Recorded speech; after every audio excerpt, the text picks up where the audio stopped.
The risks in stable value, there are some risks in any investment account, and that includes stable value. A stable value fund invests in bonds, and there's a chance that bonds could default, an individual bond could default, causing losses for the fund.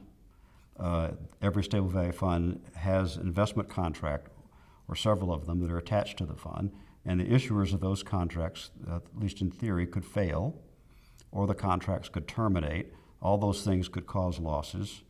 However, the way stable value funds are managed, they are highly diversified to mitigate those risks sharply, so that instead of having just a few small number of bonds in a portfolio, there's thousands of bonds that are attached to the portfolio, and many contracts issued from a number of different insurance companies and banks to diversify those risks.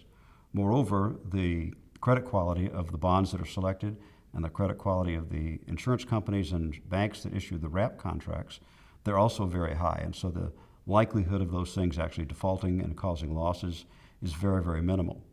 And in fact, in the 30 or 40 year history of stable value, there's never been an actual loss at the participant level, except in the few rare instances when the company that is sponsoring the plan has gone bankrupt. So the risk of loss is really very minimal. At its heart of stable value funds, a fixed income portfolio. So we're focused on a lot of the risks that would impact any bond investor. So the risk, credit risk, are the people that you're buying the bonds from, are they going to pay you back? Interest rate risk, what are interest rates? What impact will that have on the value of the bonds that I own?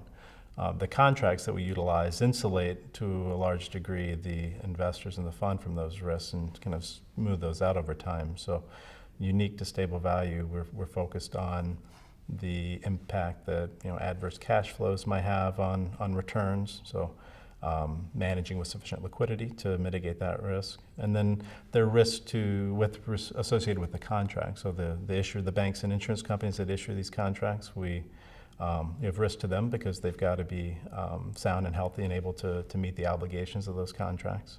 So a good stable value manager will make sure they do their homework and make sure that the bank and the insurance company is a sound institution. And then there's risks with respect to the contracts themselves, the things they cover and don't cover, and you mitigate those risks by negotiating good contract terms.